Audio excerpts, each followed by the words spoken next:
Bueno, justo estamos hablando del clamor de medianoche, pero eso no es lo que tenemos que ver hoy, sino la vida en el nuevo pacto, que es nuestra última lección. El pacto eterno y la vida en el nuevo pacto. Hay un tema interesante acá, cuando hablamos de la vida en el nuevo pacto.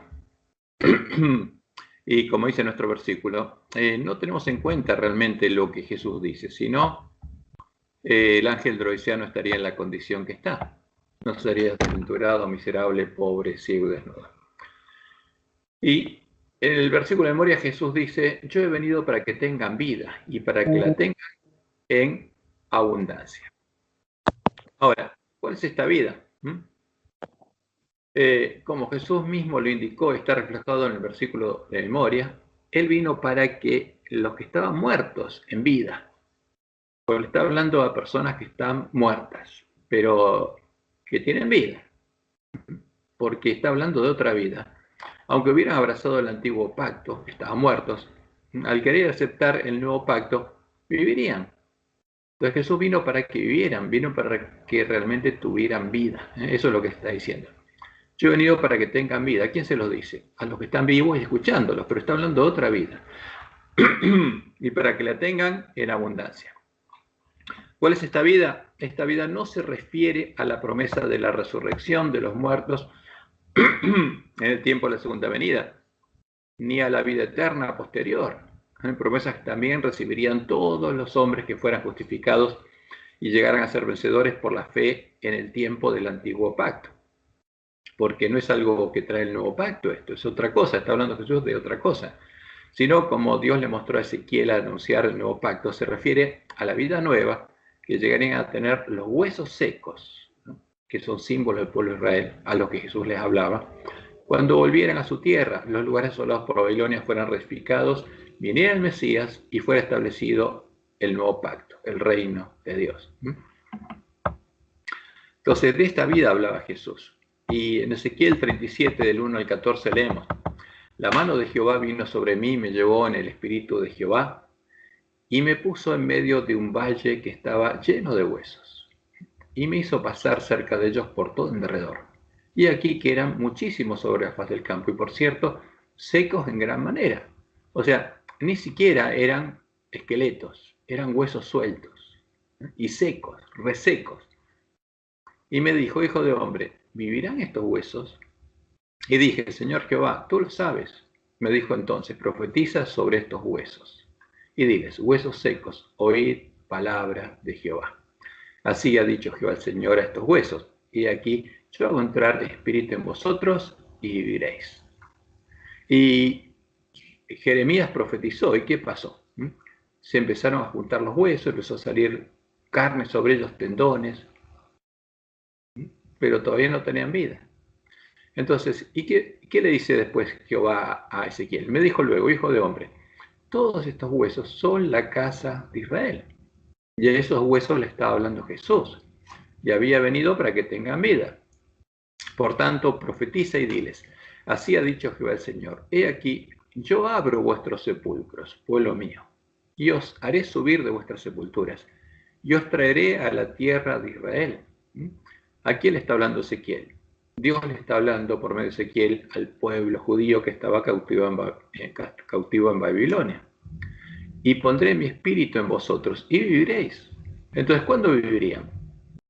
Cuando Dios pusiera su espíritu en ellos. Y os haré reposar sobre vuestra tierra y sabréis que yo Jehová hablé. Y lo hice, dice Jehová. O sea, ¿quién le daría nueva vida a su pueblo? Jehová. Y en Ezequiel 36, 27, porque esta es la promesa del nuevo pacto, él dice, y pondré dentro de vosotros mi espíritu, mi presencia, y haré que andéis en mis estatutos y guardéis mis preceptos y los pongáis por obra. Yo los voy a hacer andar por mis caminos. Ya no van a andar más en sus propios viejos caminos. Van a andar en mis caminos. Y esta es la vida nueva que tendrían todos los que escucharan y creyeran a las promesas del Evangelio del Reino de Dios. Entraran por la puerta estrecha al nuevo lugar del santuario de Dios y nacieran de Dios y fueran engendrados por Dios, como sus nuevos hijos, como hermanos de Jesús, el primogénito entre muchos hermanos. porque Jesús es el primer hijo engendrado por Dios, el primero de la nueva creación, como leemos en Romanos 8, 28 al 29. Y sabemos que a los que aman a Dios, todas las cosas les ayudan a bien. Esto es, a los que conforme a su propósito son llamados, porque a los que antes conoció, también los predestinó para que fuesen hechos conforme a la imagen de su Hijo, para que Él sea el primogénito entre muchos hermanos. Ahora, Jesús fue engendrado por la carne de David. Por eso, en cuanto a la carne y sangre, como nos dice el autor de Hebreos en Hebreos 2, era en todo semejante a sus hermanos. Ya era hermano nuestro según la carne. Pero había una diferencia entre él y nosotros. Que él era hijo de Dios, porque reflejaba la imagen de Dios, y para que nosotros reflejamos la imagen de Jesús, también tendríamos que reflejar la imagen de Dios. La ley de Dios tendría que estar escrita en nuestra mente y en nuestro corazón. Y Jesús no sería el único, es el primogénito entre muchos hermanos, porque Dios tendría muchos hijos. Ese es el Evangelio del Reino de Dios. Dios vendría a reinar en nosotros para transformarnos en imagen de Jesús. Y no es lo que haría en la segunda venida, es lo que haría ahora. Y es lo que quiere negar el príncipe de este mundo, porque persiguió y asesinó al pueblo de Dios para ocultar esa luz, la luz que se veía en el pueblo de Dios.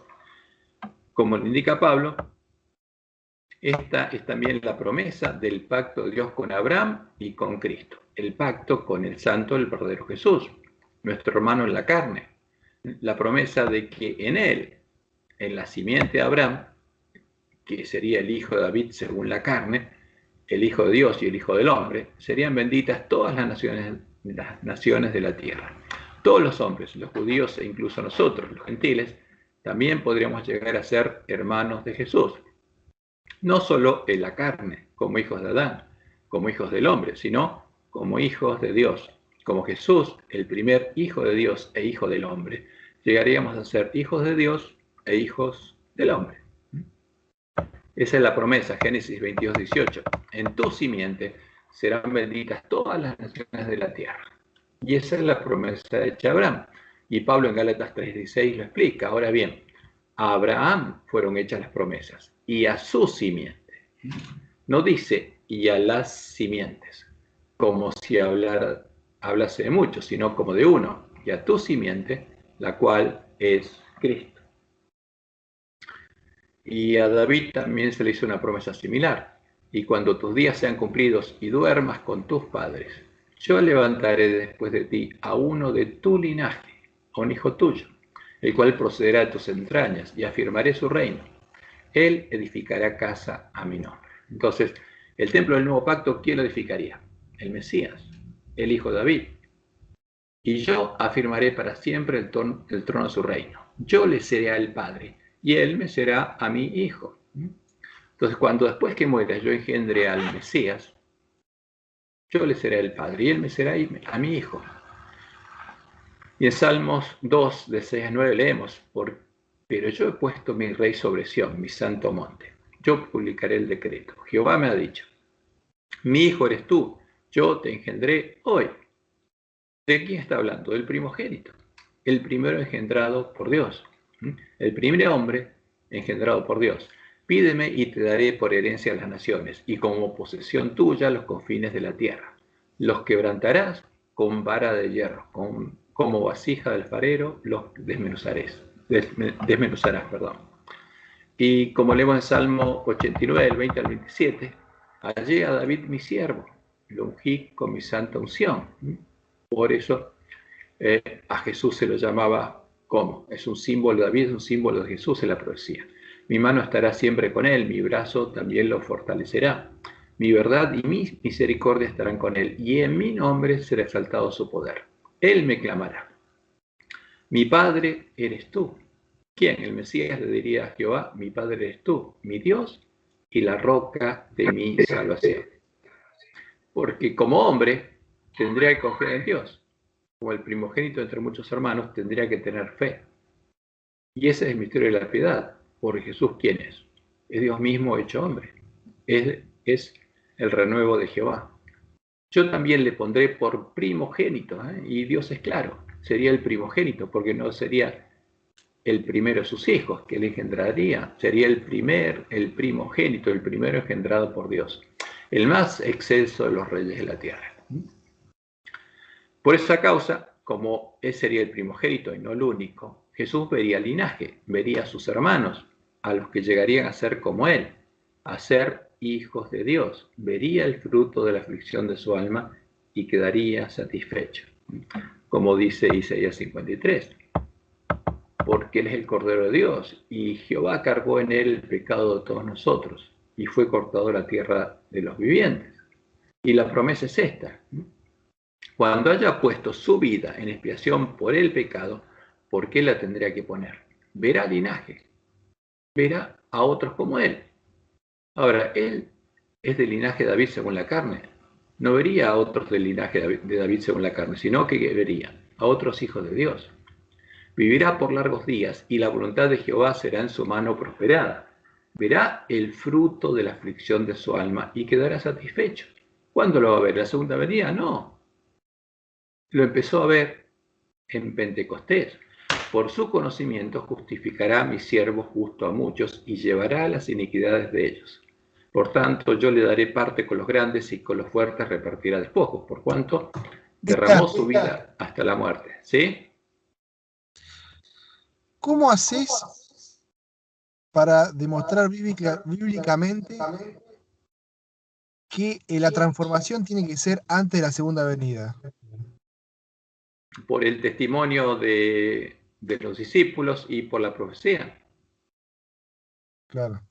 Ahora vamos a ver algunas citas. Por ejemplo, Elena dice que los que reciban el sello del Dios vivo y sean protegidos en el tiempo de angustia, los adventistas que reciban el sello del Dios vivo, tienen que reflejar plenamente la imagen de Jesús. ¿Qué quiere decir? Que tienen que tener el nombre de Dios escrito en la frente para recibir el sello de Dios. Tienen que tener la ley de Dios escrita en su mente y en su corazón. ¿Y eso cuándo es? Antes del tiempo de angustia, porque si no, no pueden recibir la lluvia tardía.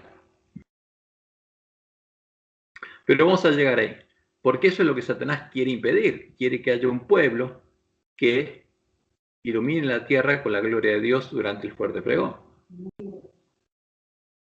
Entonces, por sus conocimientos justificará mi siervo justo a muchos y llevará las iniquidades de ellos. Y derramaría su vida hasta la muerte y será contado con los pecadores, habiendo él llevado el pecado de muchos y orado por los transgresores. Ahora, ¿cuándo vería? Justamente porque viviría. Apenas resucitara, empezaría a ver el fruto de la aflicción de su alma. ¿Cómo serían reconocidos el Cordero de Dios y sus hermanos, los hijos de Dios? Y la pregunta es, ¿por qué ellos serían una luz, un testimonio que no se puede esconder, como dijo Jesús? Y la respuesta es clara: serían reconocidos porque tendrían la ley de Dios escrita en sus mentes y en sus corazones. Tendrían el carácter de Dios. Tendrían el nombre de Dios escrito en la frente. Tendrían el amor de Dios en sus corazones. Y esa es la promesa que está en la ley de Moisés, de lo que Dios haría cuando viniera el tiempo de la ira sobre su pueblo, fuera llevado a tierras ajenas y él lo traería a su tierra. Y cuando lo trajera y estableciera el nuevo pacto, circuncidaría el corazón de ellos. Y circuncidará Jehová tu Dios tu corazón. ¿Cuándo? Eso es lo importante, no en la segunda venida, ahora. Y el corazón de tu descendencia, para que ames a Jehová tu Dios con todo tu corazón y con toda tu alma, a fin de que vivas, a fin de que tengas vida. Y Jesús dijo: he venido para que tengan vida. Pero este es el pacto que haré, leemos en Jeremías 31, 33 al 34, con la casa de Israel después de aquellos días, dice Jehová. Daré mi ley en su mente y la escribiré en su corazón. Ahora, ¿qué voy a hacer? Voy a escribir lo que tengo escrito en mi mente y en mi corazón, en la mente y el corazón de mis hijos. Y yo seré ellos por Dios, y ellos me serán por pueblo. Y no enseñará más ninguno a su prójimo, ni ninguno a su hermano, diciendo: conoce a Jehová, porque todos me conocerán. Ahora, ese era el pueblo que conocía a su Dios, que se esforzó y actuó, y fue perseguido por Roma. Porque el dragón quería echar por tierra ese testimonio. Desde el más pequeño de ellos hasta el más grande, dice Jehová, porque perdonaré la maldad de ellos y no me acordaré más de su pecado. Y en Ezequiel, cuando habla de los huesos secos, dice: esparciré sobre vosotros agua limpia y seréis limpiados. De todas vuestras inmundicias y de todos vuestros ídolos os limpiaré. Os daré corazón nuevo. ¿Cuándo? ¿En la segunda venida? No. Y pondré espíritu nuevo dentro de vosotros. Y quitaré de vuestra carne el corazón de piedra y os daré un corazón de carne. Y pondré dentro de vosotros mi espíritu. Jehová pondrá su espíritu entre nosotros y haré que andéis en mis estatutos y guardéis mis preceptos y los pongáis por obra. Yo voy a hacer que anden en mis caminos, que son muchos más altos que los de ustedes, y ya no van a andar más en sus viejos caminos. Y el primer hombre en que se cumplieron las promesas del nuevo pacto fue en Jesús. El primero que, después de la caída de Adán, llegó a tener la ley de Dios escrita en la mente y en el corazón, como luego la llegarían a tener todos sus hermanos, los que nacieran de Dios. Por eso Jesucristo, hombre, es el segundo Adán, el primogénito de una nueva creación. Y leemos en Salmos 48, la profecía. Me complazco en hacer tu voluntad, oh Dios mío, y tu ley está en medio de mi corazón. Ahora, ¿de quién está hablando? Del Mesías. ¿Qué tendría Jesús en su corazón? La ley de Dios ya estaría escrita. Y en Isaías 8, 16 al 18, la promesa es que vería linaje. Y entonces él está pidiendo a Dios lo siguiente, a su Dios. Ata el testimonio, sella la ley entre mis discípulos. O sea, ata la ley, escribe la ley ¿dónde? En la mente y el corazón de mis discípulos, de mis hermanos. Esperaré pues a Jehová, el cual escondió su rostro de la casa de Jacob, y en él confiaré. ¿En quién confiaré el Mesías? En Jehová. He aquí, yo y los hijos que me dio Jehová, yo y mis hermanos, los hijos de Jehová, somos por señales y presagios en Israel. Somos la luz que va a ver ese pueblo de parte de Jehová de los ejércitos, que mora en el monte de Sión. Y esta es la profecía, y se tenía que cumplir. Otra vez Jesús les habló diciendo, yo soy la luz del mundo. El que me sigue, mi discípulo, no andará en tinieblas, sino que tendrá la luz de la vida. Tendrá el mismo testimonio que yo. Entre tanto que estoy en el mundo, luz soy del mundo. Ahora, pero cuando él no estuviera, ¿quién sería luz del mundo? Sus discípulos. Y él dice, como el Padre me ha amado, así también yo os he amado. ¿Por qué? Porque tengo la ley de Dios en mi corazón. Permaneced en mi amor. Y el mandamiento que nos da es el siguiente. Un nuevo mandamiento os doy, que os améis unos a otros como yo os he amado. ¿Qué quiere decir esto? Que tenemos que tener amor de Dios en el corazón. O sea, la promesa se tiene que cumplir. ¿Dónde? Acá. Justamente porque ese es el mandamiento de Jesús, que os améis unos a otros. Y en esto conocerán todos que sois mis discípulos. Ahora, si eso se cumple después de la segunda venida, ¿quién va a ver a un discípulo de Jesús en la tierra? Nadie. En esto conocerán todos que sois mis discípulos, si tuviereis amor los unos con los otros. Y en Mateo 5:14 dice, vosotros sois la luz del mundo. Ahora, mientras yo estoy en la tierra, yo voy a ser la luz del mundo. Y después, ustedes, los bienaventurados, los que tienen hambre y sed de justicia. Una ciudad sentada sobre un monte no se puede esconder. Y en Juan 15:13, él les dijo, antes de ser crucificado, nadie tiene mayor amor que este, que uno ponga su vida por sus amigos. Ahora, el que ama como Jesús amó, ¿qué va a hacer? Por salvar a sus amigos, va a estar dispuesto a hacer lo mismo que Jesús. Y por supuesto, desde Pentecostés del año 31, cuando vino a ellos el reino de Dios, hasta que la verdad y el lugar santuario de Dios, edificado con piedras vivas, fueron echados por tierra, estas promesas fueron una realidad en los discípulos de Jesús, los miembros de la iglesia primitiva, como decía la profecía y como vemos en el testimonio de ellos.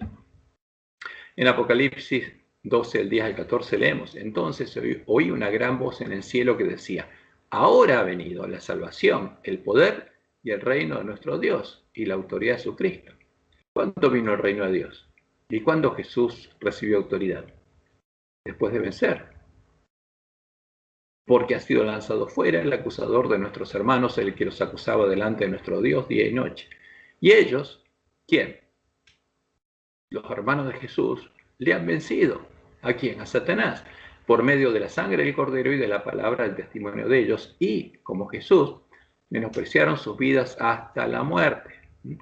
Ahora, ¿y qué hizo el dragón cuando vio esto? Y cuando vio el dragón que había sido arrojado a la tierra, persiguió a la mujer que había dado a luz al hijo varón, y ahora estaba dando a luz a otros hijos. Y se le dieron a la mujer las 2 alas de la gran águila, para que volase de delante de la serpiente al desierto, a su lugar, donde sustentada por un tiempo y tiempos y la mitad de un tiempo, por 1260 días.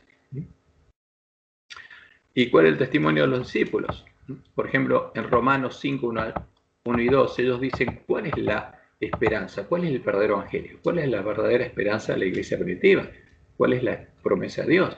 Justificados, pues, por la fe, tenemos paz para con Dios por medio de nuestro Señor Jesucristo, por quien también tenemos entrada, porque la fuente está fuera del templo, pero después hay que entrar. Y tenemos entrada por la fe a esta gracia en la cual estamos firmes, y nos gloriamos en que en la esperanza de la gloria de Dios. Porque esa es la promesa, porque la gloria de Dios se va a ver en sus hijos. Y en Romanos 5:5 sigue diciendo, y la esperanza de la gloria de Dios no avergüenza. ¿Por qué? Porque el amor de Dios ha sido derramado en nuestros corazones por el Espíritu Santo que nos fue dado. ¿Cuándo? En ese tiempo.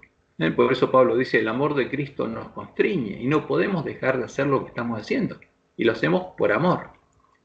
Y en Romanos 2, 28, 29, justamente él dice que la promesa de la circuncisión en el corazón se estaba cumpliendo en ellos. Pues no es judío el que lo es exteriormente, ni es la circuncisión la que se hace exteriormente en la carne, sino que es judío, o sea, es verdaderamente parte del pueblo de Dios, el nuevo pacto, el que lo es en el interior. Y la circuncisión es la del corazón, en espíritu, no en letra. La alabanza del cual no proviene de los hombres, sino de Dios. Ahora, Dios ya estaba circuncidando a los hombres en el corazón. Es el testimonio de ellos. Y en Gálatas 5:6 leemos, porque en Cristo Jesús ni la circuncisión vale algo, ni la incircuncisión. O sea, lo exterior no es lo importante, sino justamente los del interior y la fe que obra por el amor. Ahora, si alguien tiene fe y Dios derrama su amor en su corazón, ese amor va a actuar. Porque como el buen samaritano, cuando ve a alguien que necesita, su corazón va a ser movido a misericordia y va a actuar.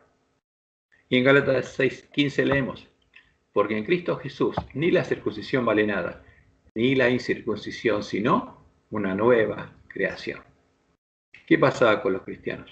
Habían nacido Dios y estaban siendo creados de nuevo, a imagen del primogénito entre muchos hermanos.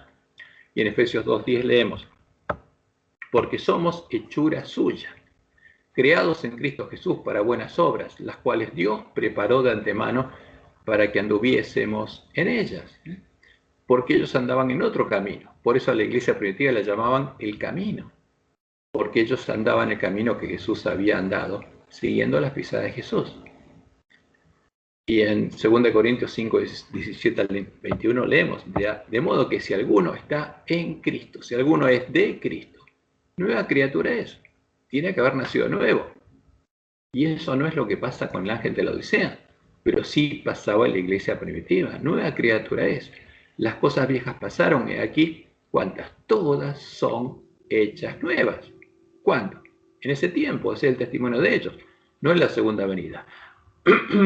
Y todo esto proviene de Dios, quien nos reconcilió consigo mismo por Cristo y nos dio el ministerio de la reconciliación. O sea, la obra de Cristo, el ministerio de Cristo, porque Él vino a reconciliar a los hombres con Dios, es nuestro ministerio, dice Pablo. Porque Dios estaba en Cristo. ¿Quién estaba morando en Cristo? Su Padre. Reconciliando consigo al mundo, no tomándoles en cuenta a los hombres sus pecados, y nos encargó a nosotros la palabra de la reconciliación.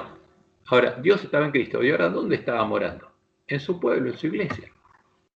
Así que somos embajadores en nombre de Cristo, como si Dios rogase por medio de nosotros. Os rogamos en nombre de Cristo, reconciliados con Dios. Esa es nuestra misión. Es el mensaje del primer ángel. Adorad a aquel que hizo el cielo y la tierra. No adoren a Baal. Al que no conoció pecado, por nosotros lo hizo pecado para que nosotros fuésemos hechos justicia de Dios en él. Y en 1 Juan 3:1, Juan dice, mirad cuál amor nos ha dado el Padre, cuando en pasado ya nos dio su amor, para que seamos llamados hijos de Dios. Entonces, ¿qué amor tenían ellos en el corazón? El amor de Dios. ¿Se los había dado? Sí. ¿Eran una luz puesta sobre un monte que no se podía esconder? Por supuesto que sí. Por esto el mundo no nos conoce, porque no le conoció a él. Y en 1 Juan 4:7, Juan dice, amados, amémonos unos a otros, porque el amor es de Dios. Todo aquel que ama es nacido de Dios y conoce a Dios. Ahora, ¿qué pasaba con los cristianos? Era sencillo, era fácil diferenciar un verdadero cristiano del que no lo era, porque el que había nacido a Dios amaba. El que no ama no ha conocido a Dios, porque Dios es amor. Y al pueblo formado por los hijos de Dios y hermanos de Jesús, a los miembros de la iglesia primitiva, que tenían la misma fe que Jesús y el mismo testimonio que Jesús, a ellos los persiguieron el dragón, su mujer y su simiente, sus hijos, hasta lograr echar por tierra el lugar santuario de Dios y la verdad, hasta acallar su testimonio y dar muerte a los dos testigos.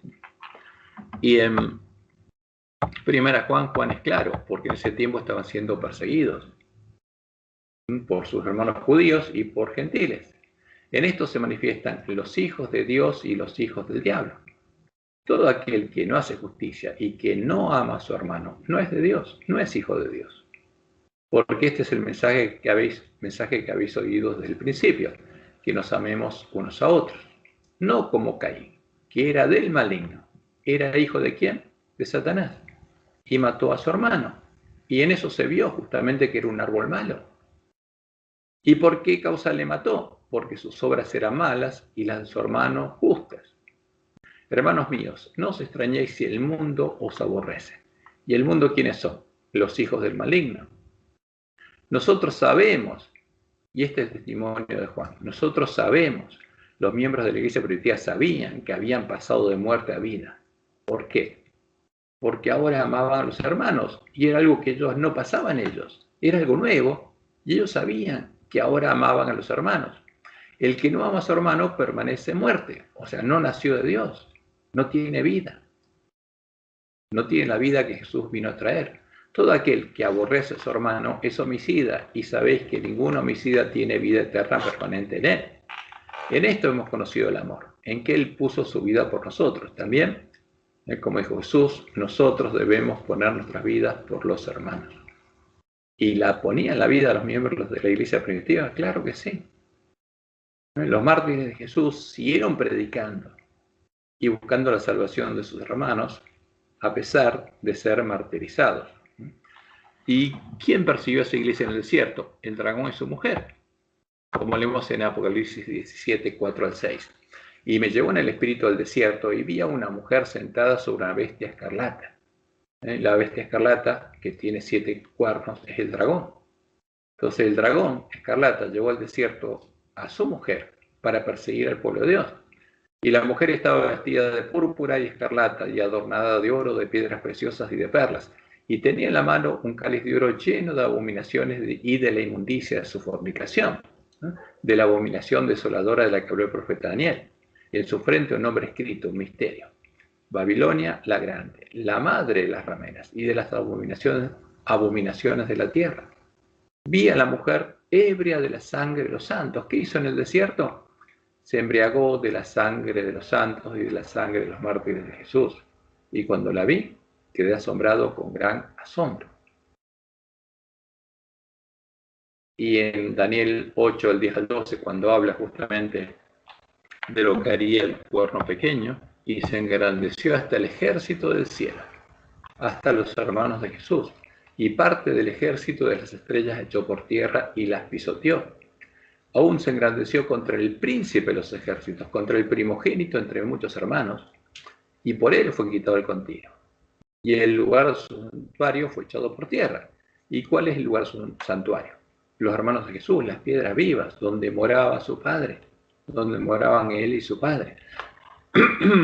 Y a causa de la prevaricación le fue entregado el ejército junto con el continuo, y echó por tierra la verdad. E hizo cuanto quiso y prosperó. Esta es la obra justamente que Dios anunció que haría el hombre de pecado, el dragón y su mujer. ¿Y qué pasó con ese pueblo si ahora no conocía la verdad? ¿Podía tener vida? ¿Tenía vida el pueblo de Dios que quedó cautivo en medio de la Babilonia espiritual? No. En el periodo de Sardis, que siguió al exterminio del remanente de la iglesia del desierto, el pueblo de Dios que quedó cautivo en medio de la iglesia universal o católica del imperio romano, la mujer Jezabel, tenía nombre de cristiano, de que vivía, pero no vivía, estaba muerto. Como Jesús le dice en Apocalipsis 3.1, en la profecía del Apocalipsis. Escribe al ángel de la iglesia en Sardis, el que tiene los 7 espíritus de Dios y las 7 estrellas, dice esto: yo conozco tus obras, que tienes nombre de que vives, porque te llamas cristiano, pero estás muerto. Ese es el problema. ¿Por qué? Porque no conocía la verdad, no había entrado por la puerta estrecha y no había nacido Dios. ¿Estaba dónde? En el atrio con los gentiles que habían hollado al pueblo de Dios, que habían asolado al pueblo de Dios.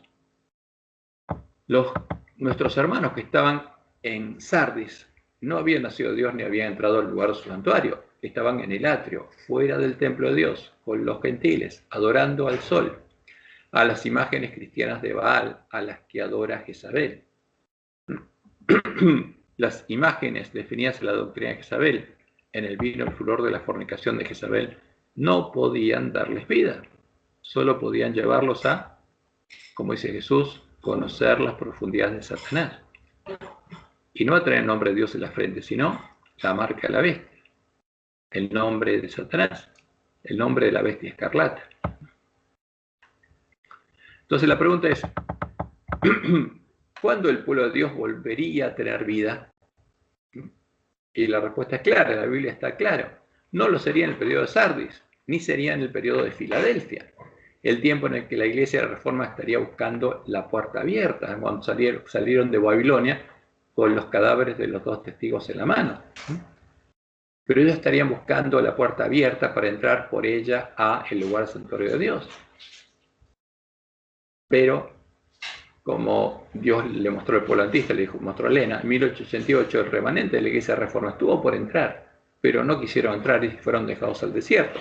Ahora, tampoco sería en el periodo de la Odisea, el tiempo en el que las vírgenes que saldrían a recibir al esposo estarían dormidas en el atrio, en medio de los siervos de Jezabel, los lobos vestidos de ovejas, que le estarían dando a beber del vino de Babilonia y adorando al sol, junto a los gentiles, junto a Jezabel y al falso profeta, que se habría unido a ella en puntos comunes de doctrina para adorar junto a ella a las imágenes cristianas de Baal. Ahora, fíjense, aquí está la imagen que donde Roma representa a la visión de Constantino, y a esa imagen el sol con la cruz llama a Cristo. Y a la derecha está lo que está en la copa, justamente la gran ramera. Y en nuestra lección, ¿qué se pone delante nuestro? El sol con la cruz y el pueblo antista yendo a adorar a la cruz. ¿Dónde ocurre eso? En el atrio, dando la espalda al templo de Jehová.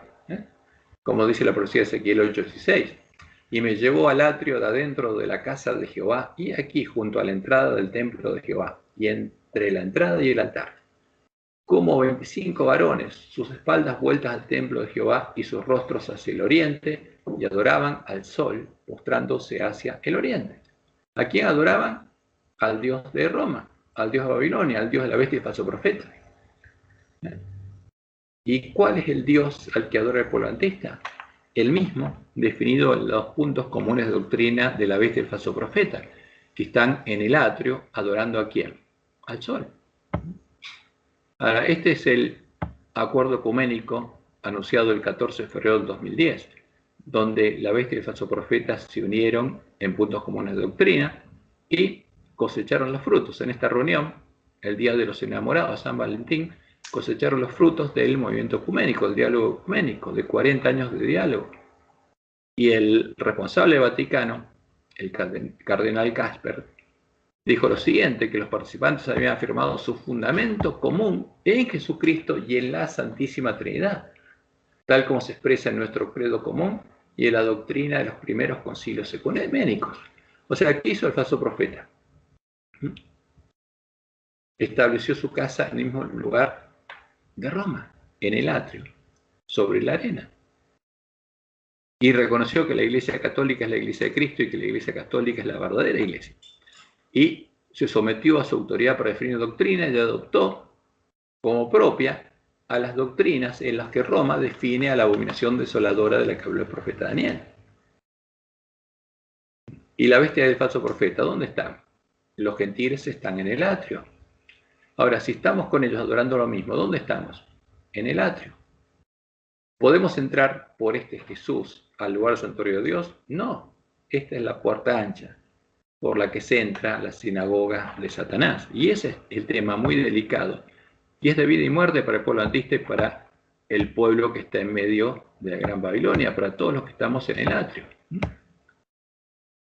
Por eso el pueblo de Dios empezaría a tener vida cuando recuperara el conocimiento de la verdad echada por tierra. Entonces se procedería el verdadero reavivamiento de la piedad primitiva y las vírgenes sensatas que arreglaran sus lámparas, empezarían a entrar por la puerta estrecha al lugar santuario de Dios, a nacer de Dios y a tener vida. Y esa es la promesa. Conflicto de los siglos, página 517. Antes que los juicios de Dios caigan finalmente sobre la tierra, antes que comience el tiempo de angustia, habrá entre el pueblo del Señor un avivamiento de la piedad primitiva cual no se ha visto nunca desde los tiempos apostólicos. ¿Qué habría? Un avivamiento de la piedad primitiva. ¿Por qué? Porque conoceríamos la verdad que los transformaba a ellos y los había hecho libres. Y esa verdad nos haría libres. Y podríamos empezar a entrar por la puerta estrecha al lugar santuario de Dios y no estaríamos más en el atrio. Y en ese tiempo, como dice Elena, el Espíritu y el poder de Dios serán derramados sobre sus hijos, como en Pentecostés. Y en Pentecostés fue establecido el reino de Dios, empezó la intercesión de Jesús y se abrió el camino nuevo y vivo y los discípulos empezaron a entrar. No se quedaron en el atrio frente al altar. Creyeron en el Cordero de Dios, creyeron en la promesa que Dios le había hecho al Mesías, fueron la voz en la fuente y vestidos de vestiduras blancas, con la justicia de Cristo entraron por la puerta estrecha al reino de Dios. Dios vino a morar en ellos, por eso la lámpara estaba en ellos, el Espíritu de Dios estaba en ellos. Y donde ellos se arrodillaban estaba el altar de incienso, de ahí subían las oraciones de los santos, y ahí Jesús intercedía por ellos, con gemidos indecibles, y empezaron a recorrer el camino angosto, en cuyo final llegarían a la cima del monte Sión y serían puestas en la mesa de los paneles de la proposición de Dios. Porque justamente la proposición de Dios es que su pueblo sea como Jesús, un pan sin levadura ungido con aceite.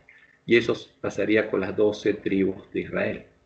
Por eso los primeros 144.000 sellados de todas las tribus de Israel son representados por estos panes, porque van a estar en la mesa de los panes de proposición antes que comience el tiempo de angustia, ¿no?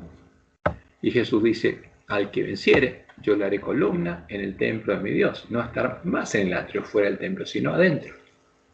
Y nunca más saldrá de allí y escribiré sobre él el nombre de mi Dios y el nombre de la ciudad de mi Dios, la nueva Jerusalén, la cual desciende del cielo de mi Dios, y mi nombre nuevo. Mis hermanos van a estar en mi casa. Entonces, en medio del pueblo antista volvería a verse la luz que se veía en la iglesia primitiva. Como dice Elena, Dios ha llamado a su iglesia en este tiempo como llamó al antiguo Israel, para que se destaque como luz en la tierra. Ahora, pero el que tiene la misma fe que la bestia y el falso profeta no tiene ninguna luz. Por la poderosa cuña de la verdad, los mensajes de los ángeles primero, segundo y tercero, la ha separado de las iglesias y del mundo para colocarla en sagrada proximidad a sí mismo, la hecha depositaria de su ley, y le ha confiado las grandes verdades de la profecía para este tiempo, como los santos oráculos confinados al antiguo Israel, son un sagrado cometido que ha de ser comunicado al mundo. ¿Y cómo puede ser comunicado? Solo por testimonio. Los 3 ángeles de Apocalipsis 14 representan a aquellos que aceptan la luz de los mensajes de Dios. O sea, los que leen y oyen las palabras de la profecía y las guardan y salen como agentes suyos, agentes de Dios, para pregonar las amonestaciones por toda la anchura y longitud de la tierra. Cristo declara a los que le siguen: sois la luz del mundo. Porque el sermón profético de Mateo 5 al 7 fue dejado para nosotros. En nuestro tiempo habría dos puertas. ¿Y quiénes llegarían a ser la luz del mundo? Los que buscaran, encontraran y entrarán por la puerta estrecha. A toda alma que acepta a Jesús, la cruz del Calvario dice: he aquí el valor de un alma. Id por todo el mundo, predicad el evangelio a toda criatura. No se ha de permitir que nada estorbe esta obra. Ahora, ¿qué buscaría Satanás? Impedir esa obra. Por eso el mensaje del tercer ángel dejaría de ser predicado por el pueblo adventista hasta que las vírgenes se despertaran. Es una obra de suma importancia para este tiempo y ha de ser tan abarcante como la eternidad. Y esta es la promesa. ¿Cuál es la promesa? El amor que Jesús manifestó por las almas de los hombres, el amor de Dios que estaba en su corazón, justamente, y lo manifestó por las almas de los hombres en el sacrificio que hizo por su redención, impulsará a todos los que le sigan. ¿Cuál es la promesa? Que el amor de Dios estará, el amor de Jesús estará en nuestro corazón, y por eso seremos la luz del mundo. Hermosa promesa, esa es la promesa de Dios a su pueblo. Y por supuesto, todo el que tenga hambre y sed de justicia y quiera que Dios cumpla su promesa en él, será saciado. Y tendríamos que empezar a caminar por esa senda angosta. Y ese es el título de nuestra lección: la vida del nuevo pacto. La vida de los hermanos de Jesús, la vida de los que andaban como Jesús en el camino angosto. Y por supuesto, ¿por qué andaban en ese camino? Porque tenían la misma fe de Jesús. La fe de Jesús y de la iglesia primitiva es la que tenemos que tener para que en nosotros se produzca el verdadero reavivamiento de la piedad primitiva. Y esto es práctico. Esta es la parte práctica. Ahora, ¿cómo Dios va a escribir su ley en nuestra mente y en nuestro corazón? Cuando los discípulos le pidieron a Jesús: enséñanos a orar, no era porque ellos no supieran orar o porque ellos no supieran qué es la oración ni a quién dirigirla, porque todos los judíos oraban continuamente a Dios, e incluso algunos de ellos que habían sido discípulos de Juan. Justamente Juan ya les había enseñado a orar.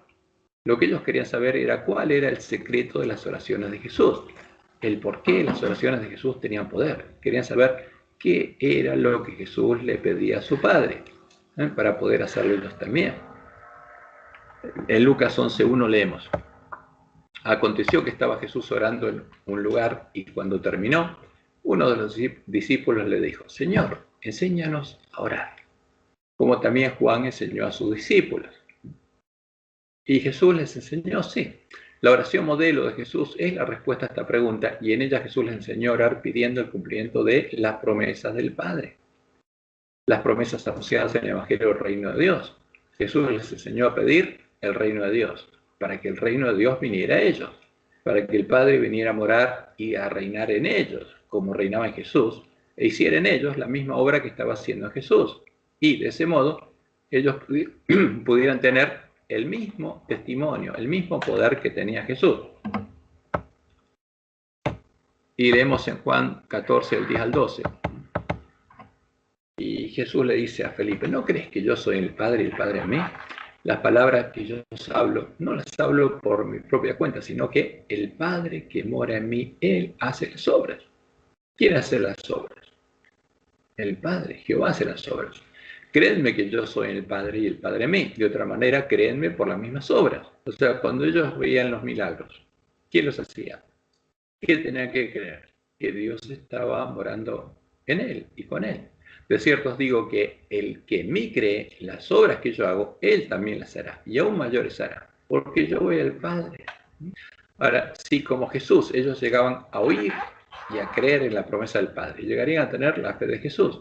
Y si en respuesta a su oración el Padre venía a morar y a reinar en ellos, y hacía en ellos la misma obra que estaba haciendo en Jesús, ellos habrían entrado en el reino de Dios y llegarían a tener el testimonio de Jesús. Como Jesús les dijo en Juan 15: yo soy la vid verdadera y mi Padre es el labrador. Todo pámpano que en mí no lleva fruta lo quitará, y todo aquel que lleva fruto lo limpiará para que lleve más fruto. ¿Quién lo va a limpiar? Dios prometió hacer esa obra, Jehová. Aunque ellos no entendieran el significado de la oración modelo, porque no lo entendieron, y Jesús estuvo 40 días explicándole qué significaba, hasta que Jesús les abriera el entendimiento y se lo explicara. Cuando le explicara el Evangelio del Reino de Dios, él empezó su enseñanza indicándoles a dónde orar y qué es lo que no necesitaban pedir, de cuáles cosas su padre sabía que tenían necesidad y se les daría a sus hijos sin que ellos necesitaran pedírselas. Y en Mateo 6, el 8 leemos: mas tú, cuando ores, entra en tu aposento y cerrada la puerta, ora a tu Padre que está en secreto. Tenés que hacer una oración secreta a tu Padre. Y tu Padre que ve en lo secreto te recompensará en público. Y orando, no uséis vanas repeticiones como los gentiles, que piensan que por su palabrería serán oídos. Basta la oración de un justo. No os hagáis pues semejantes a ellos, porque vuestro Padre sabe de qué cosas tenéis necesidad antes que vosotros le pidáis. Y la enseñanza de Jesús es clara, dice: no os afanéis pues diciendo, ¿qué comeremos, o qué beberemos, o qué vestiremos? Porque Jesús les enseñó a orar, y en la oración de Jesús no está lo que comeremos, o beberemos, o vestiremos, lo que piden los gentiles siempre.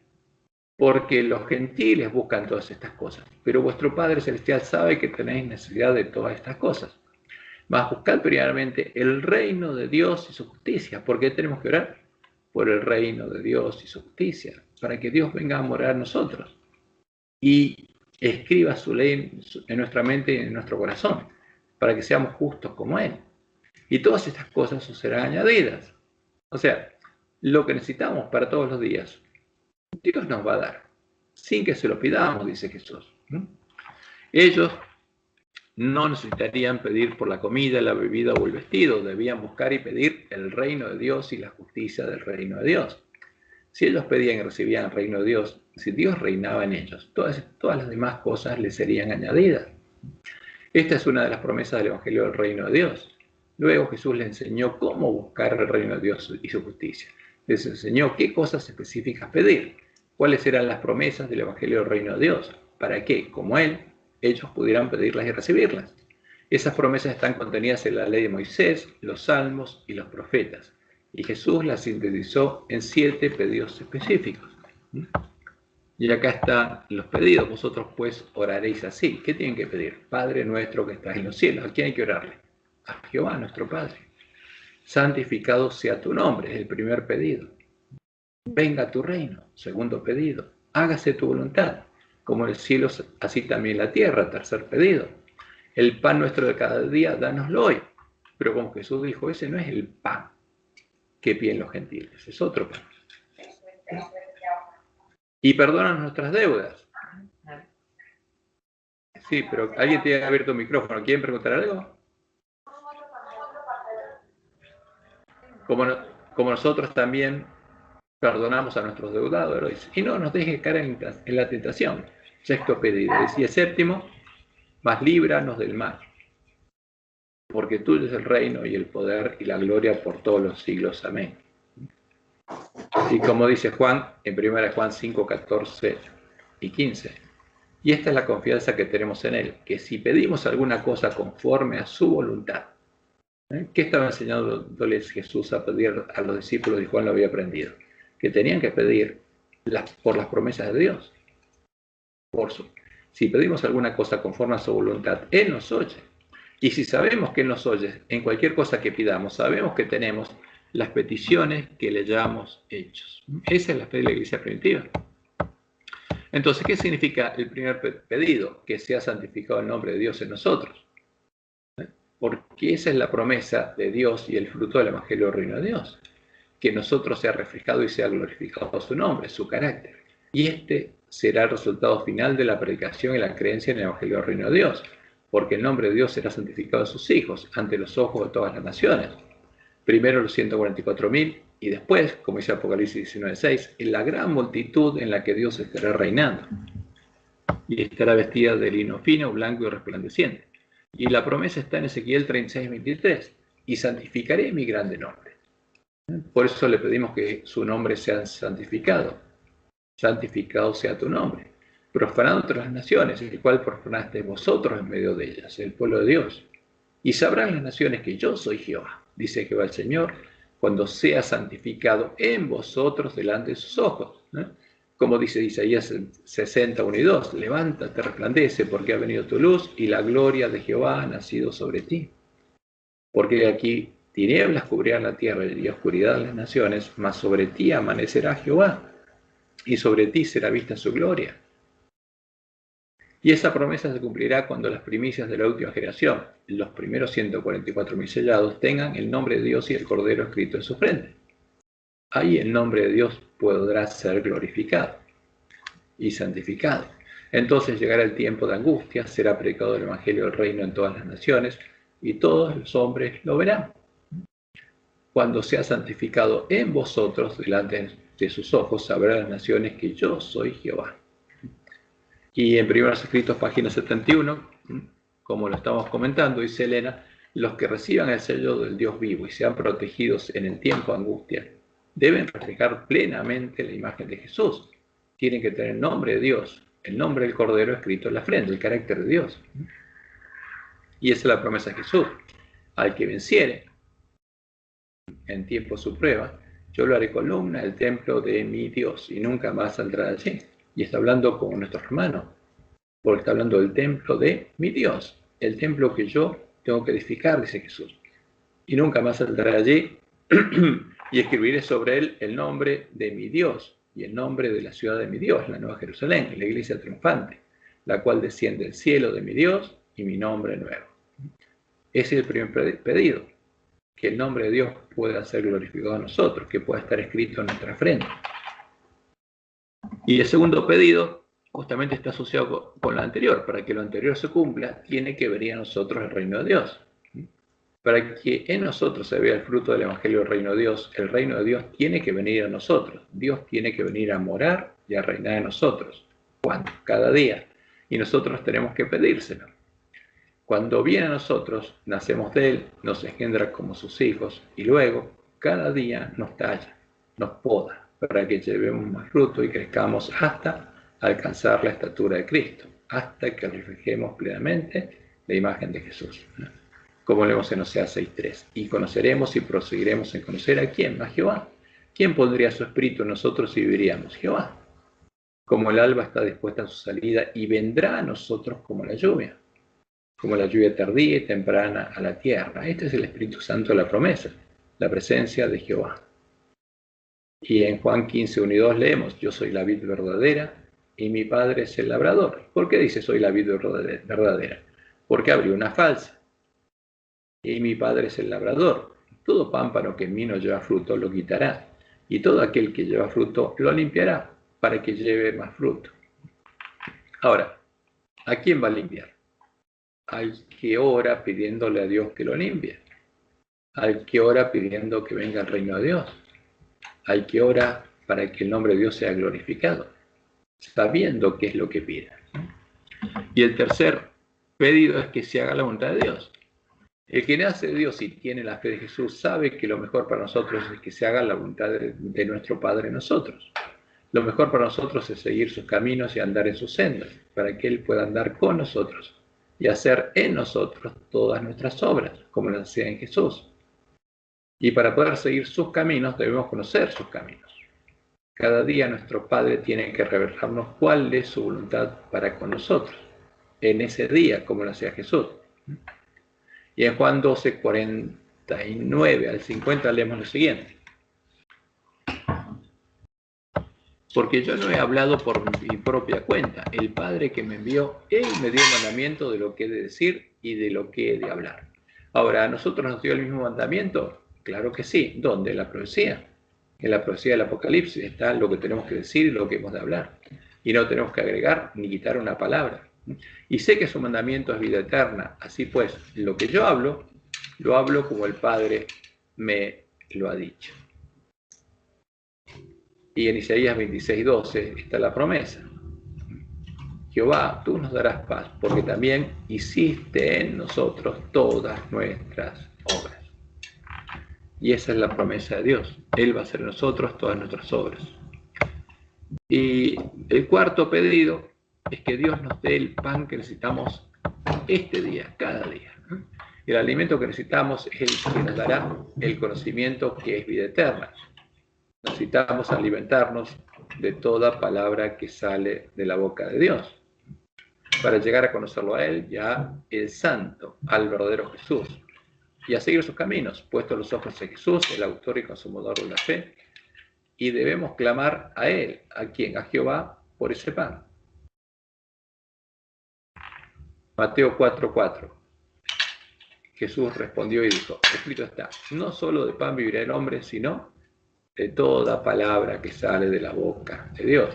¿Qué le dijo Jesús al príncipe de este mundo? Yo soy hombre. ¿Y de qué tengo que vivir? De toda palabra que sale de la boca de Dios. Y en Juan 6:44 y 45 leemos, ninguno puede venir a mí si el Padre que me envió no le trajere, y yo le resucitaré en el día postrero. ¿Quién puede encontrar la puerta estrecha si Jehová no lo guía a la puerta estrecha? Escrito está en los profetas, serán todos enseñados por Dios. Así que todo aquel que oyó al Padre, a Jehová, y aprendió de él, viene a mí. Como dice Isaías 54:13, y todos tus hijos serán enseñados por Jehová. Y en Jeremías 33, 2 y 3, Jehová nos dice, así ha dicho Jehová, que hizo la tierra, Jehová que la formó para firmarla. Jehová es su nombre. Clama a mí, llámame por mi nombre, como Elías, y yo te responderé. Y te enseñaré cosas grandes y ocultas que tú no conoces.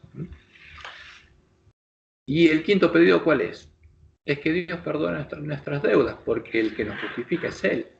Jesús intercede por nosotros, pero el que nos justifica es Él. Y nos ayude a perdonar a nuestros deudores. ¿Y cómo vamos a perdonar? Si tenemos el amor de Dios en nuestro corazón. Nosotros debemos querer ser como Dios, como nuestro Padre, y debemos querer ser como Jesús. Debemos querer poder amar a nuestros hermanos como que también nosotros, para que también nosotros podamos pasar por alto sus ofensas, con tal de poder salvarlos, con tal de poder reconciliarlos con Dios. Entonces, si se lo pedimos, Él lo hará, porque esa es su voluntad. Nuestro Padre escribirá su ley en nuestras mentes y en nuestros corazones para que seamos como Él y podamos amar y perdonar como Él lo hace. Leemos Mateo 5, 44 al 45. Jesús dijo, pero yo os digo, amad a vuestros enemigos. ¿A quién amó Dios? A todos, porque no puede dejar de amar a todos, incluyendo a sus enemigos.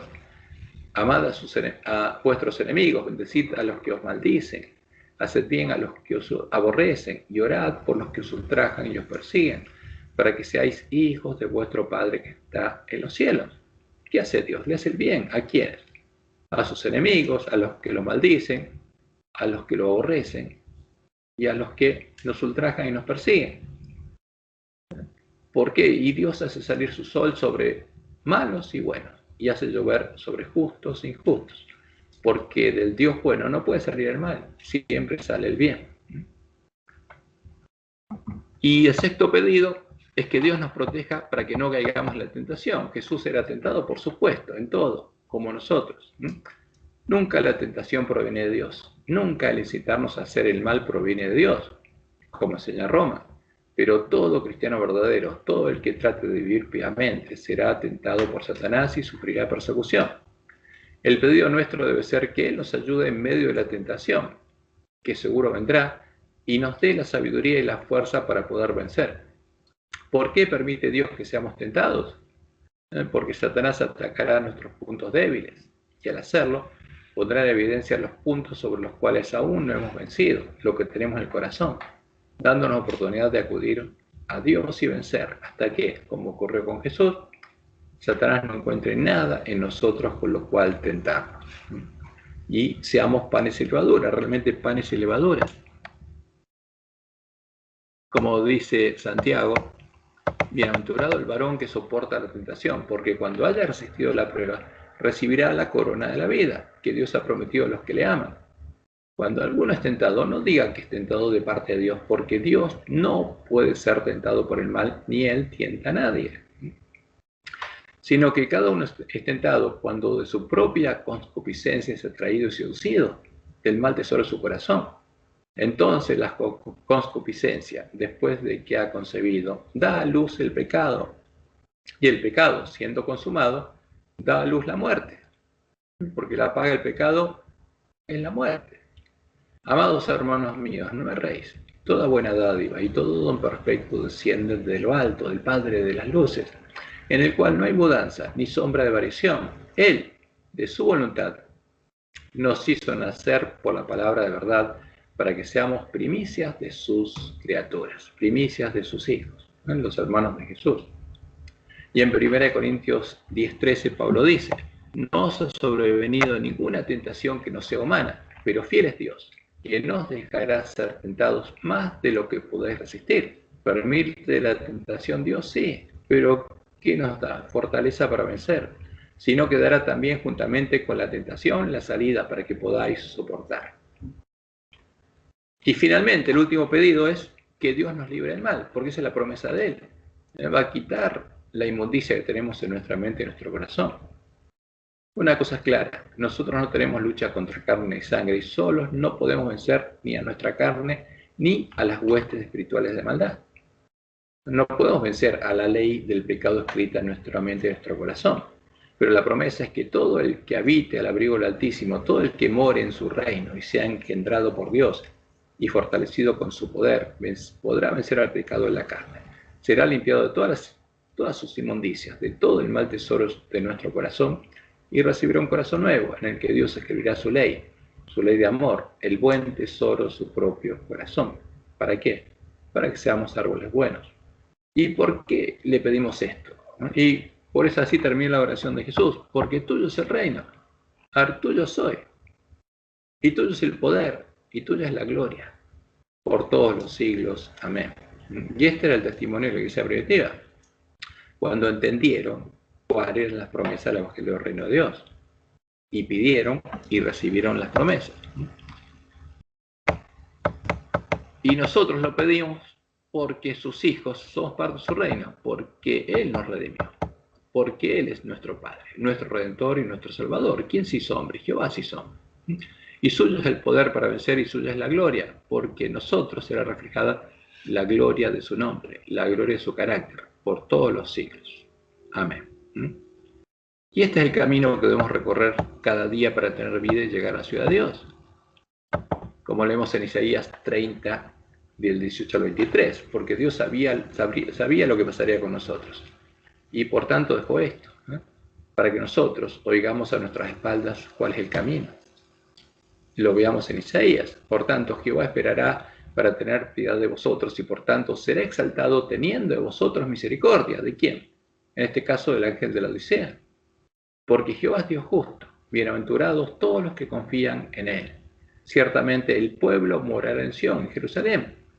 Ahora, la iglesia de Reforma salió a Babilonia para entrar a la tierra prometida y morar en Jerusalén.